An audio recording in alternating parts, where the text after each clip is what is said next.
What if I told you that Africa's future was sold, not in the open, but behind closed doors? That Zambia's wealth, its resources, and even its political independence may have been traded away in secret deals? Tonight, we uncover how hidden agreements with powerful nations and corporations shaped Zambia's fate, and why this betrayal could be Africa's biggest. From Lusaka to Washington, from London to Beijing, the story you're about to hear will shake the very idea of who really owns Africa's future. Zambia's future has been shaped by secret deals, hidden contracts, and global power games. But were these agreements a lifeline or a betrayal? In this documentary-style breakdown, we investigate the secret deals that shaped Zambia's debt crisis, how powerful nations, US, UK, and China, influence African politics, what role Edgar Lungu and HH played in Zambia's struggles, why Zambia's story is a warning for Africa's future. This is more than a story about Zambia. It's about Africa's sovereignty in the face of global powers. Watch until the end for revelations global media won't cover, setting the stage for Zambia's crisis. Zambia, a landlocked nation in southern Africa, has emerged as a focal point for discussions on sovereign debt, foreign influence, and political dynamics in Africa. Once hailed as a model for post-colonial economic potential due to its vast copper reserves, Zambia has faced significant challenges in recent decades, culminating in what many describe as a debt trap. This situation has been exacerbated by political shifts, particularly under the leadership of Edgar Lungu 2015 to 2021 and Hakainde Hichilema 2021 present, alongside opaque agreements with global powers like China, the United Kingdom, and the United States. The narrative of Africa's hidden betrayal encapsulates the interplay of domestic governance failures and external exploitation, positioning Zambia as a cautionary tale for the continent. This analysis will explore the origins of Zambia's debt crisis, the roles of key political figures, the nature of foreign deals, the costs of external influence, and the broader implications for Africa and the global stage. Zambia's debt trap explained. Zambia's debt crisis is a complex interplay of economic mismanagement, global financial dynamics, and reliance on external borrowing. By 2020, Zambia became the first African nation in the pandemic era to default on its sovereign debt, a milestone that underscored its financial distress. Origins of the debt crisis. Zambia's economy is heavily dependent on copper exports, which account for over 70% of its foreign exchange earnings. Fluctuations in global copper prices have historically destabilized its economy. During the commodity boom of the early 2000s, Zambia benefited from high copper prices, which fueled government spending and borrowing. However, when prices plummeted in the mid-2010s, the country faced a revenue shortfall, exposing its over-reliance on a single commodity. Under the presidency of Edgar Lungu, Zambia's borrowing escalated. The government took on significant loans for infrastructure projects, including roads, airports, and power plants. By 2019, Zambia's external debt had ballooned to approximately $11.2 billion,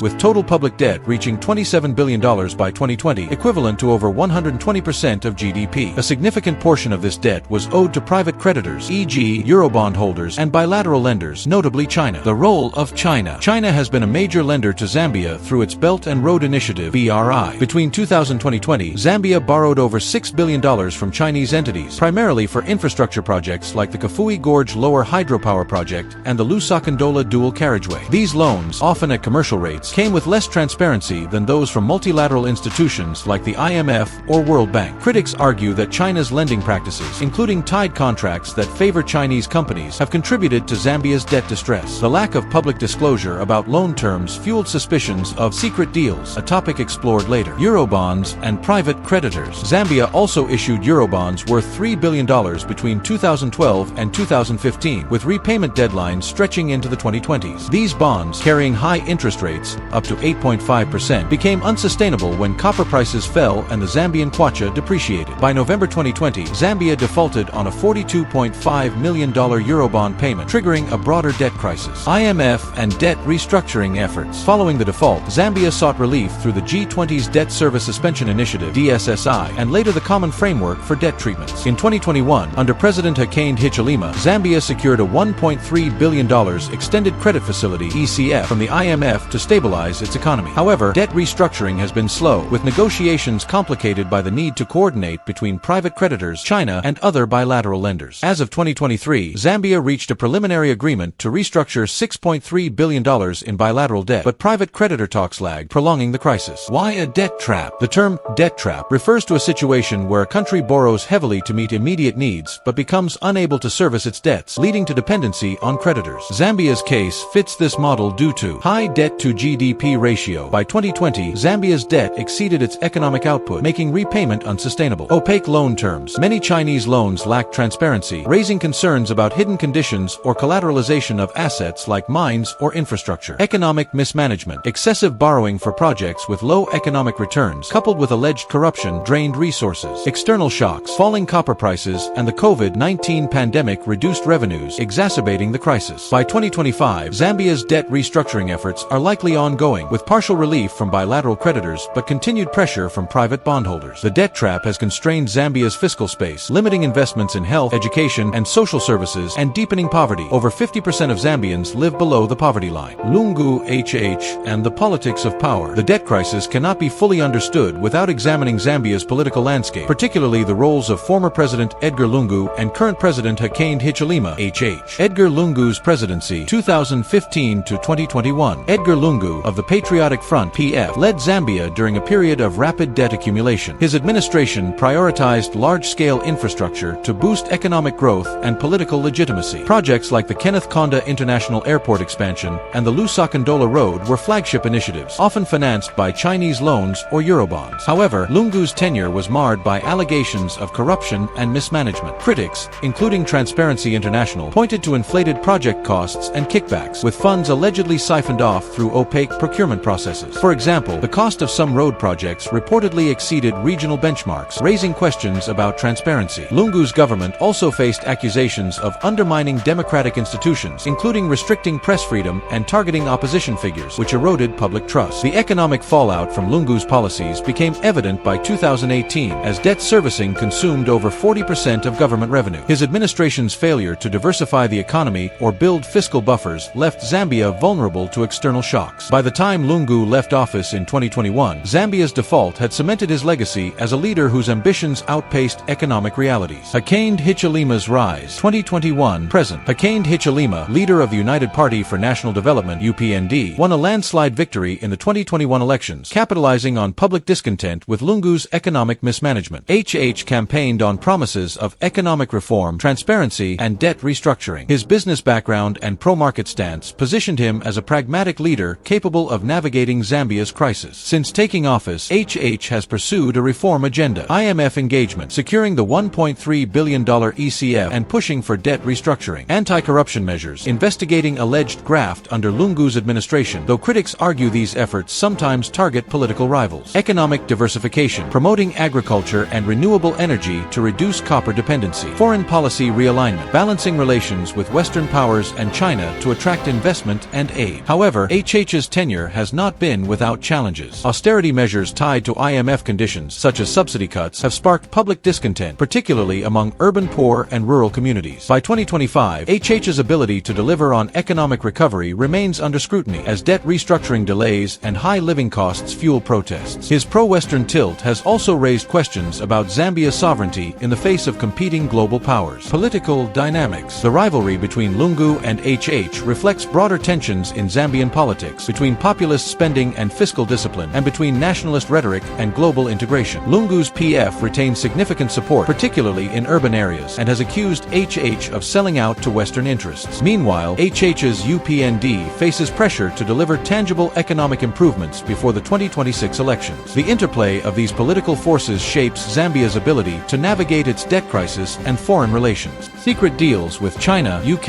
and US. The notion of secret deals refers to non-transparent agreements between Zambia and foreign powers, particularly China, the UK, and the US, which have fueled speculation about hidden motives and loss of sovereignty. China's role. China's involvement in Zambia, primarily through the BRI, has been a lightning rod for controversy. Key projects like the Tazara Railway, revamped with Chinese support, and hydropower plants are visible outcomes of Chinese investment. However, the lack of public disclosure about loan terms has led to accusations of secret deals. For instance, collateral concerns. Reports in the early 2020s suggested that Zambia's state-owned assets, such as ZESCO, the national power utility, or copper mines, might be collateralized in Chinese loans, though no definitive evidence has emerged. Tied contracts. Chinese loans often require the use of Chinese contractors, limiting local economic benefits and raising costs. Debt trap diplomacy. Critics argue that China deliberately lends to countries like Zambia to gain leverage, though Chinese officials counter that their loans address critical infrastructure gaps neglected by Western lenders. By 2025, Zambia's negotiations with China under the Common Framework likely remain contentious, with Beijing pushing for favorable terms in debt restructuring. The UK's involvement. The UK,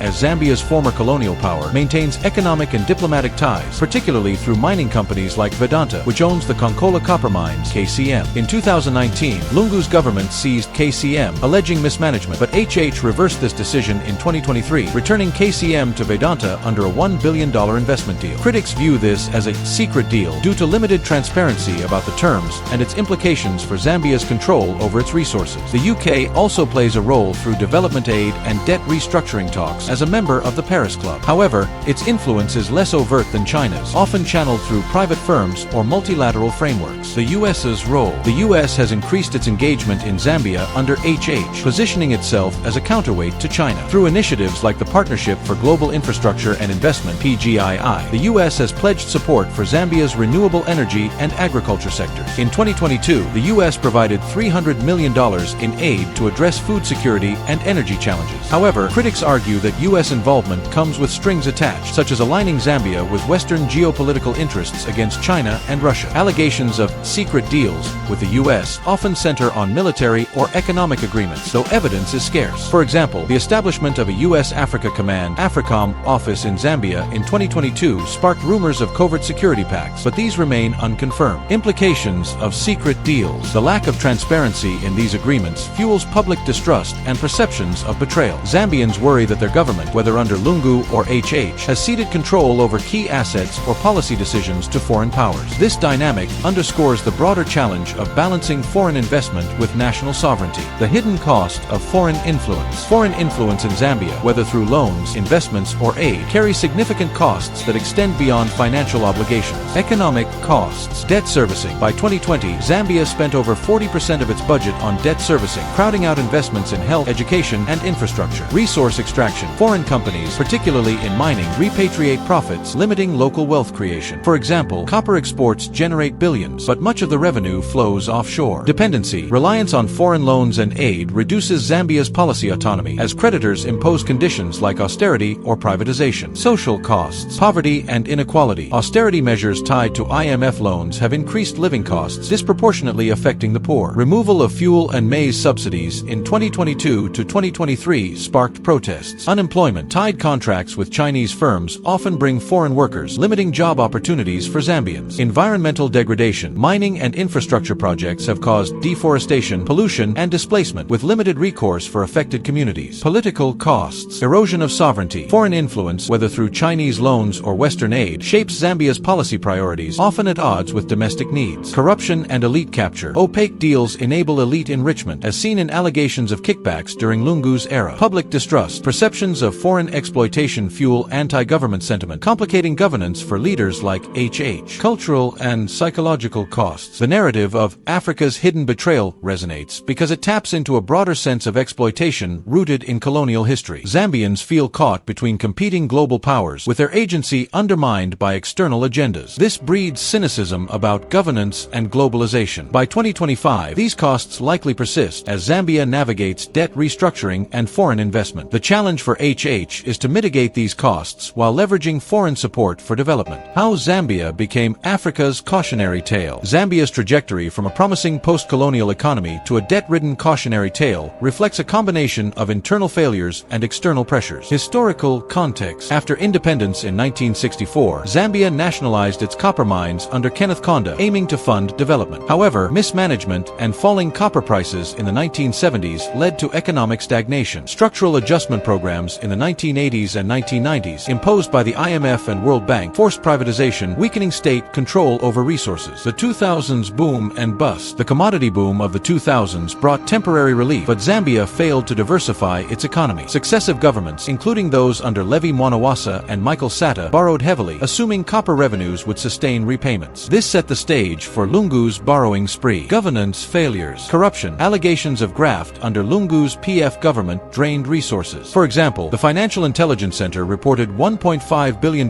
in illicit financial flows between 2015 and 2020. Lack of transparency, opaque loan agreements, and project contracts obscured the true cost of borrowing. Short-termism, prioritizing visible infrastructure over long-term investments, left Zambia vulnerable. External exploitation. China's BRI. While providing needed infrastructure, Chinese loans came with high costs and limited local benefits. Western creditors, Eurobonds, and private loans carried high interest rates, exploiting Zambia's desperation for capital. Global economic system. Zambia's reliance on volatile commodity markets and lack of bargaining power in global finance exacerbated its vulnerability. By defaulting defaulting in 2020, Zambia became a symbol of Africa's debt challenges, highlighting the risks of overborrowing, poor governance, and external dependency. Other African nations, such as Ghana and Ethiopia, face similar pressures, making Zambia a warning for the continent. What this means for Africa's future. Zambia's experience has profound implications for Africa, where many countries grapple with rising debt, foreign influence, and governance challenges. Debt sustainability. Africa's total external debt reached $1.1 trillion by 2022, with countries like Kenya, Nigeria, and Angola facing high debt-to-GDP ratios. Zambia's default underscores the need for debt transparency, public disclosure of loan terms to prevent hidden obligations, regional cooperation, African Union-led initiatives to negotiate better terms with creditors, diversification, reducing reliance on commodities through investments in agriculture, technology, and manufacturing, balancing foreign relations. Zambia's entanglement with China, the UK, and the US highlights the geopolitical contest for influence in Africa. Other nations must navigate China's BRI, balancing infrastructure needs with the risks of debt and dependency, Western engagement, leveraging US and EU investments while preserving sovereignty, South-South cooperation, strengthening ties with other Global South nations to reduce reliance on major powers, governance reforms. Zambia's crisis emphasizes the importance of anti-corruption measures, robust institutions to curb graft and ensure accountability, democratic resilience, protecting civic space to prevent authoritarianism as seen under Lungu, economic planning, long-term strategies to prioritize sustainable development over populist projects, climate and social challenges. Africa faces growing climate risks and population pressures. Zambia's environmental degradation from mining and infrastructure projects highlights the need for sustainable development. Social unrest, driven by inequality and austerity, could destabilize other nations if unaddressed. By 2025, Africa's future hinges on learning from Zambia's mistakes. Regional bodies like the African Development Bank and initiatives like the African Continental Free Trade Area (AFCFTA) offer pathways to resilience, but only if governments prioritize transparency and equity. Final thoughts and global implications. Zambia's debt trap and the broader narrative of Africa's hidden betrayal reflect a global system where developing nations face structural disadvantages. The implications extend beyond Africa. Global financial system. The dominance of private creditors and high-interest loans in global finance traps countries like Zambia in cycles of debt. Reforming institutions like the IMF and World Bank to prioritize debt relief and concessional lending is critical. Geopolitical rivalry. Zambia's experience illustrates how great power competition between China, the US, and Europe plays out in developing nations. This rivalry can fuel development but also risks exploitation as countries are pressured to align with one side. Lessons for developing nations. Zambia's crisis serves as a warning for other developing economies, from Sri Lanka to Argentina, about the dangers of overborrowing and opaque deals. It underscores the need for fiscal discipline, transparency, and strategic foreign relations. Path forward. For Zambia, recovery requires sustained reforms under HH, including completing debt restructuring to free up fiscal space, diversifying the economy through agriculture, tourism, and renewable energy, strengthening governance to restore public trust. Globally, the international community must support equitable development through fair trade, debt relief, and technology transfers. Zambia's story is not just a cautionary tale, but a call to action for a more just global economic order. Conclusion. Zambia's debt trap, shaped by political decisions under Lungu and HH, opaque deals with China, the UK, and the US, and the broader dynamics of foreign influence, positions it as a microcosm of Africa's challenges. Its experience highlights the perils of economic mismanagement, external dependency, and geopolitical rivalries. For Africa, Zambia's crisis underscores the urgency of debt transparency, governance reform, and economic diversification. Globally, it calls for a re-evaluation of how financial and political systems engage with developing nations. By 2025, Zambia's path to recovery remains uncertain, but its lessons are clear. Sovereignty, transparency, and resilience are essential to avoid betrayal and build a sustainable future.